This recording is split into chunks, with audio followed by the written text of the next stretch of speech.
Welcome to Bamadzajik Ganonindwa. This podcast is produced by the Communications Department at the Anishinaabeg Nation. We will be focusing on the issues and initiatives in Anishinaabeg Nation territory.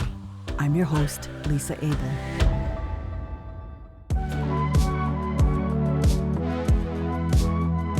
In this episode, we'll meet Duke Pelletier, the Anishinaabeg Nation's Children's Commissioner. The Office of the Children's Commissioner is part of Koganasawin, the collective body established by Anishinaabeg First Nations and Indigenous child well-being agencies to support and further enhance the delivery of child, youth, and family well-being programs and services by the First Nations and the agencies. Duke Pelletier was appointed to this role in 2019. He is an independent voice for Anishinaabeg children and youth up to 18 years of age, advocating for their best interests, rights, and well-being. He provides high-level oversight over the implementation, compliance, and enforcement of the Anishinaabeg Nation Child Well-being Law and the Anishinaabeg Nation Children and Youth Bill of Rights. Duke Pelletier served 5 consecutive terms as the Ogema of Wikwemkong unceded territory. During that time, Wikwemkong moved forward in restoring its own governing structures by enacting its own Children's Bill of Rights and the Wikwemkong Chinoknagewin. Duke Pelletier now provides his guidance on several boards, including the Robinson-Huron Treaty Trust and the Indian Resource Council. He continues to use his expertise and knowledge to ensure that the voices of Anishinaabe people are heard and respected.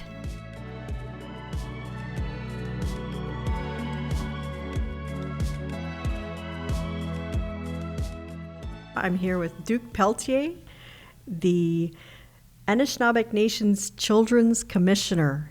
So welcome to the podcast, Duke. Miigwech, Lisa. So tell me, when and how did you become the Anishinaabeg Nation's Children's Commissioner? I was working on behalf of the nation as a portfolio representative for social services, and so I've been working on behalf of the leadership in that role and carrying on the voice of, I guess, of the Anishinaabeg Nation throughout the province of Ontario and Canada. And my role as a elected Gima of Wikwemkong, one of the first things that I ended up doing over there was realizing that I have to take a stand and put forward an approach of what my leadership is going to look like. And one of the things that growing up in the community there was that I had always heard about promises and platitudes and things from people in elected positions saying that it's for the kids or it's all about the kids, but that nothing ever really materialized. And so it was my principled approach that I wanted to ensure that if we're going to be making promises, then we need something to enforce those kinds of promises. And especially for the kids, realizing that they are the most important resource that we have within each of our communities. They're gifts from the Creator, so we need to treat them with the utmost respect and give them the best possible start in life. So part of my approach was convincing my own council that was working with me to support an idea of establishing a Children's Bill of Rights, which was one of the first ones that was adopted by a First Nation in Canada, let alone, I think, North America or any Indigenous community at the time. And other communities have followed suit with others since that time have adopted a Children's Bill of Rights, including the Anishinaabeg Nation itself under Koganasawin. So it was part of that work that led to me being requested to put my name forward to serve as the first ever Anishinaabeg Nation Children's Commissioner. And in 2019, there was going to be a selection process at the Fall Assembly of the Anishinaabeg Nation. And it was there that the chiefs had selected me and appointed me as the first Children's Commissioner. So I've really taken on that role with the greatest respect for the leadership that have asked me to take it on, but also realizing that it's one of my passions to make sure that the kids have the best possible start in life and supported by not only their parents, but their families, as well as their communities and ultimately the nation. So this is really carrying on work that you've started a while ago based in your community. Well, part of my work that I did throughout my working career after my educational and personal pursuits was that I had worked with kids in a number of different capacities, whether it was event management and marketing, fundraising, instituting First Nations Winter Games in Saskatchewan and coordinating that, then moving back home and then becoming a cultural coordinator at the youth center, then moving on to establishing our recreation program that was I was asked to birth, I would say, and give it some life, and stayed in that position in my community for 10 years. And so I was working with kids, trying to make sure that they were given every opportunity and plenty of support from their community so that they can see themselves participating in mainstream society, whether it's through sports or academics or any other type of pursuit. So really supporting children and youth in positive ways, healthy ways, or creative ways, or well, that's part of what the challenge is, and I've always been a believer that we need to look at the opportunities as opposed to being mired in some of the trauma that we continue to hear about. And it's always been my approach that we're going to have far more success with supporting positive type activities, positivity amongst people, allow them to challenge themselves to maintain balance within their own lifestyle.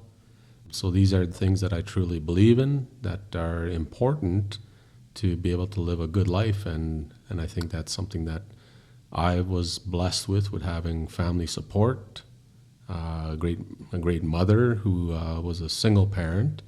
I lost my father when I was very young, and she continued on that role, supported by my grandmother and aunties and uncles and other community members that gave me a lot of opportunity to not only see the world, but being able to have the supports available to me to excel at what my passions were. And naturally, as Anishinaabe peoples, we always want to give back, to share, and possibly provide some guidance to others that are looking to see those kinds of opportunities available for themselves. Wow, so it's quite a vision. So now, as the Anishinaabe Nation Children's Commissioner, what does this role entail? Well, the role of the Children's Commissioner is overseeing, at the very basic level, overseeing the child well-being law of the Anishinaabe Nation, and not necessarily enforcing, but to make sure that the law is continuing to develop, continuing to be nurtured, and continuing to be supported by all the community members as well as the leadership. And the role of the commissioner is to create opportunities for not only consensus building, but arriving at decisions that are not necessarily adversarial, because the child welfare system has done a number of things to our people, and the institutional environments have created a lot of trauma for families throughout generations. So we do have a lot of work that needs to take place, and part of my role is overseeing the Kogonaswin and making sure that the law is applicable to each of the communities, their leadership, and their children. In our first podcast about Kogonaswin, Stan Cloud, Director of Social Development and Kogonaswin, noted that the Children's Commissioner plays an important support and advocacy role. Because we're constantly getting messages for assistance from communities on a number of different things. Could be getting like adoptions recognized. That's one of the larger items that we're working on. It could be a number of things like receiving poor service from an agency. It could be like something that maybe a policy or a procedure that doesn't work for families, and it doesn't work for Anishinaabe families. So if that's enough of an issue, then we toss the ball to our Children's Commissioner to work with our leadership and carry that forward, right, to resolve that issue for our family and children. Stan earlier had mentioned also this kind of advocacy role for communities. Perhaps if they hadn't had good service or if families or needed extra advocacy. Can you talk a little bit about that part of the role too? Well, I think a lot of it is that each community of the Anishinaabe Nation, well, right across the country, every First Nation is they have different circumstances, different capacity levels. So the Anishinaabe Nation and Kogonoswin itself has the ability to fill in some gaps and provide some technical service as well as advocacy.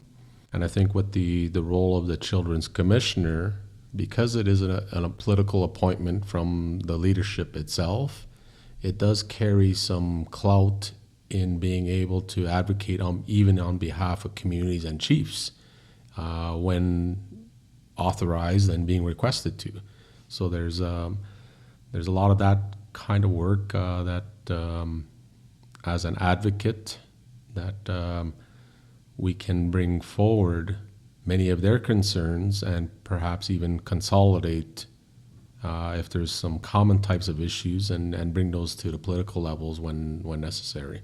So what kind of political levels are you talking about? Is it different provincial ministries or the federal government? Who is it exactly? Well, I've been, as the elected chief of Wiikwamkoong, I was able to build some relations with some significant political leaders and the bureaucracy itself within the federal and provincial governments and at the international level. And that transposed into having, as I said, some political strength because it is an appointment from the Anishinaabe Nation and the chiefs that provided that appointment into this role. I can essentially pick up a telephone or send an email on behalf of whoever, whether it's an Anishinaabe Nation or a community or a parent, and advocate on their behalf whenever it's requested. If they have run into roadblocks. And so my interaction has been with, because it is a child welfare system primarily at the provincial level. However, there are changes that are happening where the federal government has been taken to court and they're now required to create tools either through legislation or through negotiations, as well as funding resources to be able to allow First Nations to restore their jurisdiction in relation to finding the best system for helping their children within the communities. And the provinces, we know the provincial systems, what they are. They're not conducive to keeping families together. There is no focus on prevention. So many of the supports and the system that is changing around us is led by the federal government. So many of those relationships are important to the Anishinaabe Nation that I can help broker introductions and allow for leaders and families to advocate on their own. So it's bringing in this experience and, the kind of network and the connections you've built over a long period of time. It's interesting also because, as you mentioned, in the past we had to work with provincial systems that it looked like they're trying to impose standardized systems of child welfare across the board. And it sounds like Kogonoswin is about letting each individual First Nation, if necessary, to design and develop and deliver their own services really geared to their very specific needs. Well, there's a wide variety of needs that each First Nation experiences. As I mentioned earlier, like the capacity of each community is sometimes limited. And whereas a larger community like Wikwemkong, where I'm from, we do have an abundance of services. So there's a range from communities with 100 to 5,000 in their communities. So the capacity issues are one thing, and the interaction with the provincial systems itself doesn't necessarily allow a smaller community to be able to take on the beast, I guess, if you could say, the beast of the provincial child welfare system, because it has had an impact on every single person within a First Nation community, whether it's positively or a negative impact. It's had an impact. So how do you feel that the Anishinaabeg Nation and Kogonaswin can make changes to the child welfare system, that's in the best interest, of our Indigenous children, youth, and families? Well, I think the leadership had put forward a vision within the Anishinaabeg Nation that authorized work to be commenced to create a law with the understanding that this law would need to be in concert with each First Nation's wishes. So to provide that overarching support and allow each of the First Nation communities, individual First Nation communities, or if they choose to work together and collaborate in certain areas, for them to design those programs and services that are available to them. But the child well-being law itself being a support network, as well as truly creating the advocacy supports so that each community could put itself into a position that they're actually creating a system that's responsive to their needs and allows for those services to be available for all of their children. And in the best interests of the children. Well, we hope with the best interests. We know that there's going to be hiccups, there's going to be growing pains. There's going to be individuals and organizations that are going to still want to work with provincial type systems because that's what's been in place, that's what people have learned, that's what's being communicated in the educational institutions where social workers are trained. So it's going to take some time for people to believe in our own law, and it's going to take some time for our own people to also believe in our own law. Because that's part of the challenges. Sometimes we're not receptive to some changes, even though in the end it's going to be a positive change. Right. What do we need to do to be increasing the capacity? Is it human resource capacity? What really is the kind of capacities we're looking for? I think it's really having conversations. That's really what where capacity is nurtured at. You can learn from the institutions, whether at college or university. You can learn theory and have practical tools available to you, but without actually practicing in the field, you don't know how they actually apply. So I think when you're creating capacity, you'd want individuals that are well-rounded, that understand the community, that know the individuals, perhaps know the background and their circumstances, and also know where those supports are available and which supports need to be made available. Because there are many times the best possible caregiver may not be the parents themselves. However, you still have to find some resources, and as a social worker and when we're developing these systems, we do have to find ways to support what is in the best interest of the children. Even though there is a prevention-focused approach that's being advocated for on a daily basis now, sometimes we still have to make some of those hard decisions to be able to support what is in the best interest of the child. But then, so on one hand, I was thinking of that human resources capacity, if it's social workers, administrators, but then there's also that capacity within our communities, right, to be taking care, of our children and helping other families out as well. Well, I've grown up seeing individuals respond to being available for children without having resources or social workers available to them. All it took for them was to love that child. And just taking a look back at our own cultural practices, our teachings, sometimes we stray from them, and we just need to have reminders of what our own cultural practices are. As I said, funding and money, Zhonya, it is part of our living currency in today's day and age. However, given the proper amount of love, sometimes that Zhonya doesn't matter. And those are the situations where you want to have children given those kinds of opportunities to live their best life. And it's that is the focus, is that looking back at our own cultural practices, looking back at the tools that were given to us, understanding why a child comes into our life and where that gift comes from, but being really responsive to what their needs are and being able to nurture that child. How do you feel Jordan's principle can better serve First Nations children?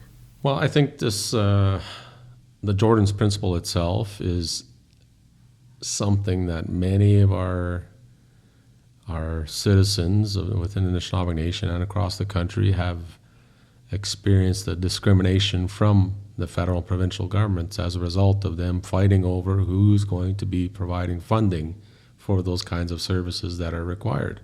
And in some cases, it was simple decisions, but they were still being denied. And because they were First Nation and they lived on reserve. So making families make choices and decisions on whether or not they needed to continue to living on reserve or not. So Jordan's principle is something that's going to allow our children not only to be able to continue living within the community, but having access to resources to be able to seek out whatever needs that are required for their upbringing. Are you already seeing that happening on the ground right now? I think there's a lot more opportunities available for parents and communities that are accessing the funding right now. And I think many of them are ecstatic about being able to access this kind of funding. And I know directly from working with individuals across the country, especially the one family that has brought forward a class action, they were extremely, extremely happy that they did the work. Now, each First Nation child across the country does not have to be told no anymore. In some way, though, in Ontario, we still hear about the health system being in crisis.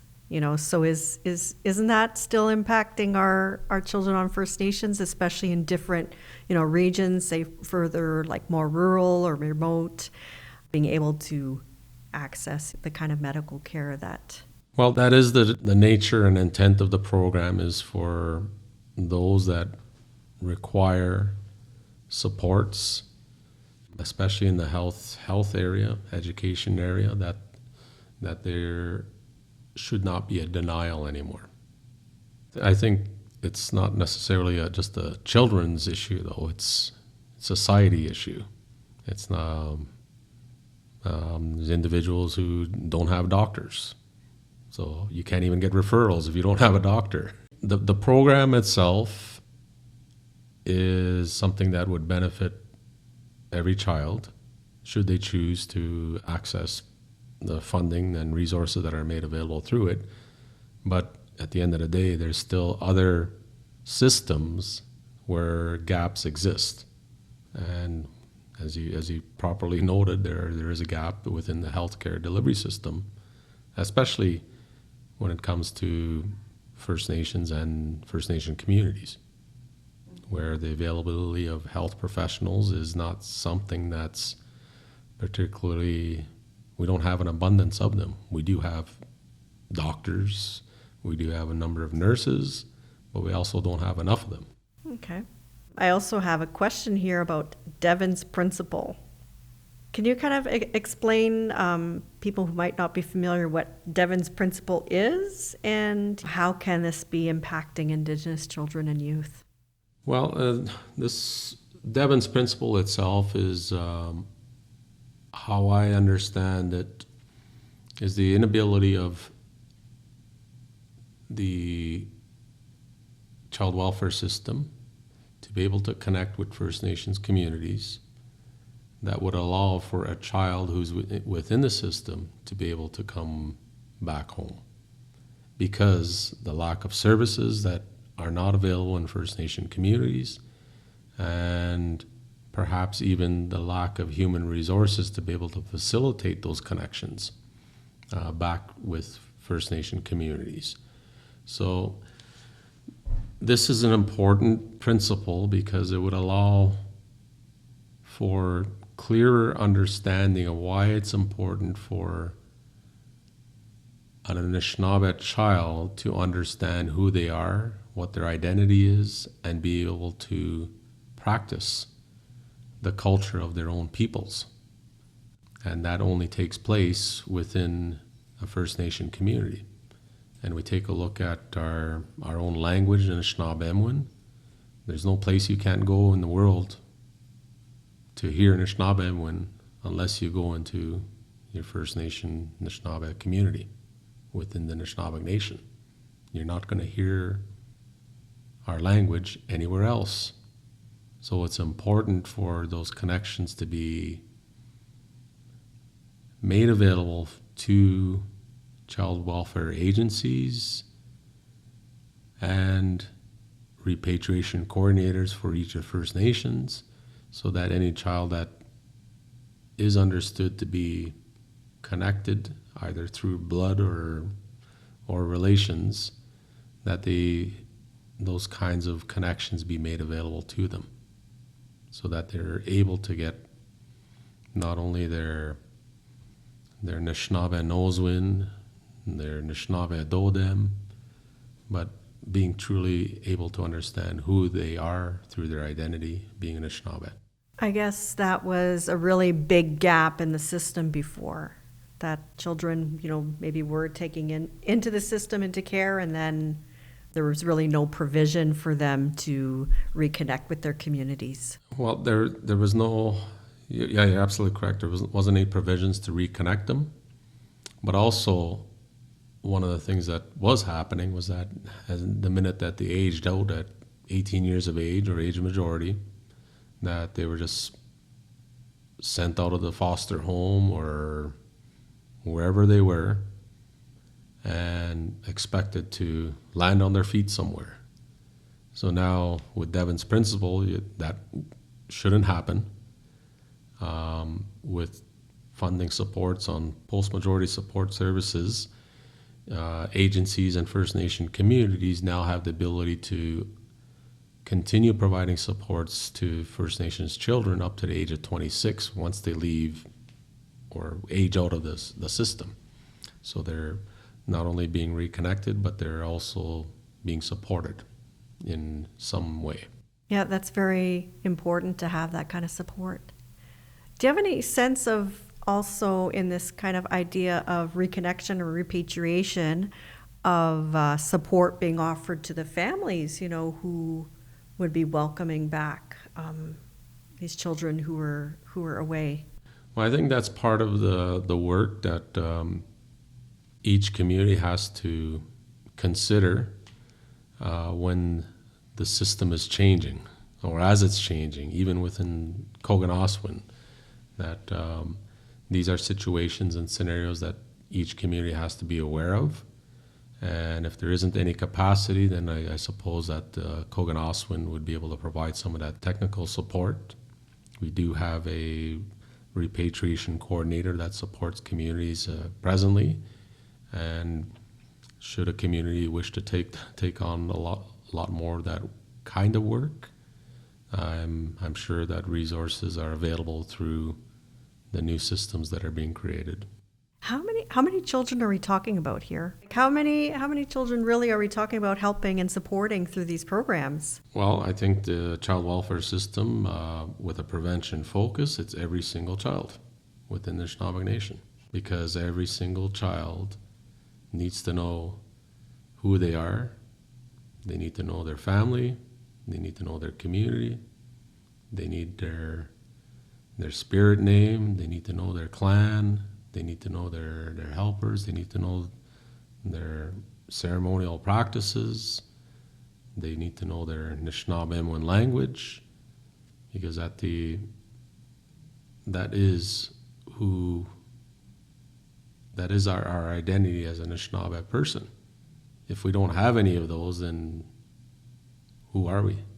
So then do you feel that that's the best way that Anishinaabe First Nations can help to protect and promote the safety and well-being of our children and youth? Well, I think that's the only way, because it was that type of approach that instilled other nations' will over our people, that discredited our culture, discredited our language, discredited our ceremonies, discredited our governance structures. So we're in a time now where our people, our generation, is rebuilding many of the governance systems. There's a new approach to revitalize the Anishinaabe language amongst many communities. Many people are now practicing ceremony openly. And I'll say openly because it's not too long ago where ceremony was still forbidden to be practiced in an open environment. So it is going to take some time, and I'm a firm believer that we probably have to take the institutional approach, but from an Anishinaabe perspective. Is there anything else you'd like to share about your role as the Children's Commissioner? Not necessarily, other than I think it's important for many of us to look within ourselves to see how we're portraying our own gifts, how we're nurturing our own gifts, how are we practicing our own ceremonies, are we motivated to be able to start learning one word a day in Anishinaabe.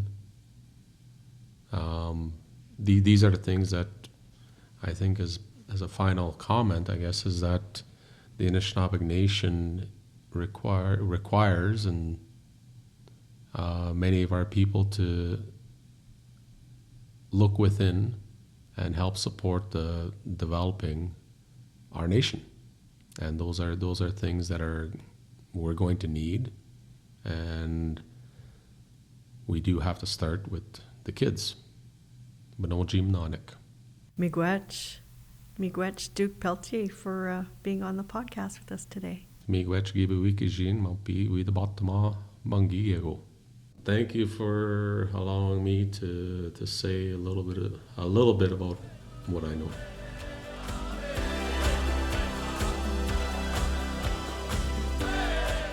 Chimigwech to Duke Pelletier for taking part in this podcast. For more information about the Anishinaabe Nation Children's Commissioner, visit the Kogonosowin website. Find the link in the podcast description. This episode includes the tracks Brothers by Wolf Sega and Chippewa Travelers, and Just Us by Wolf Sega, licensed by Nagamo Publishing. Chimigwech for listening to this episode of Bamadzajig Ginonindwa. Until next time, Bama P.